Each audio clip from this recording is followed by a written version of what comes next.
उत्तर प्रदेश के संभल में समाजवादी पार्टी के सांसद जियाउर रहमान बर्क के मकान निर्माण का मामला लंबे समय से चर्चा में है। बिना नक्शा पास कराए मकान बनाने का आरोप, कई नोटिस और बार बार टलती सुनवाई के बीच अब एक नया मोड़ आया है। सांसद ने अपनी गलती स्वीकार की, जुर्माना देने को तैयार हुए और कोर्ट में नक्शा भी पेश किया। लंबे समय से अपने मकान निर्माण को लेकर सुर्खियों में रहे संभल के सपा सांसद जियाउर रहमान बर्क पर आरोप है कि उन्होंने दीपासराय में बिना नक्शा पास कराए मकान बनवाया, जो बिल्डिंग एक्ट 1958 की धारा 10 का उल्लंघन है।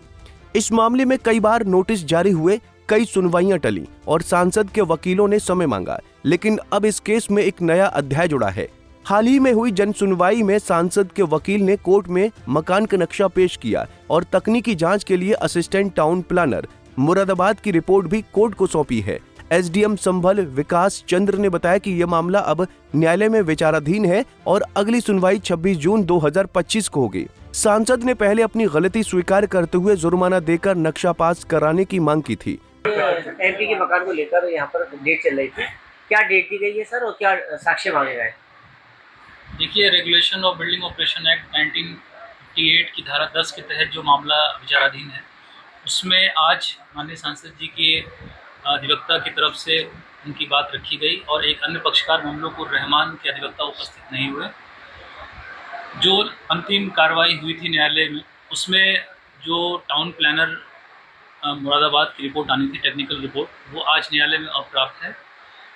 उसके हेतु आज पुनः अनुस्मारक प्रार्थना पत्र उनको दिया जाएगा, एक लेटर हम जारी करेंगे, रिमाइंडर।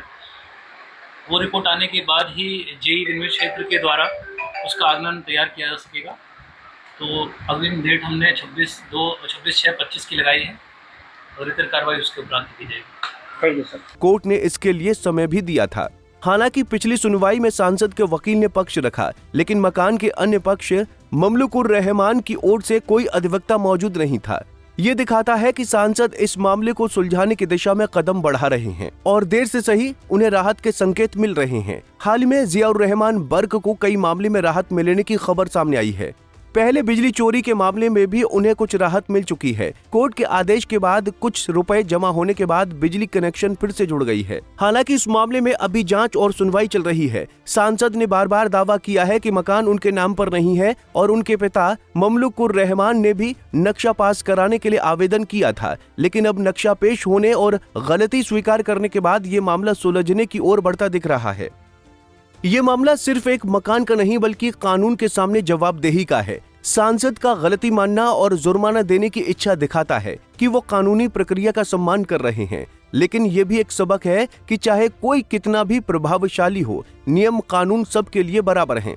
संभल में ये मामला चर्चा का विषय बना हुआ है और लोग 26 जून की सुनवाई का इंतजार कर रहे हैं, जब इस मामले में अंतिम फैसला या अगला कदम सामने आएगा।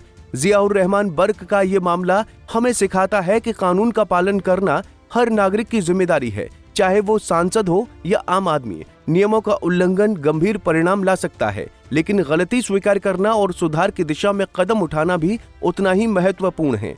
पंजाब केसरी टीवी के लिए संभल से मुजम्मिल दानिश की रिपोर्ट। हमसे जुड़े रहने के लिए हमारे YouTube चैनल को सब्सक्राइब करें और नई वीडियो की नोटिफिकेशन के लिए बेल आइकॉन को दबाएं।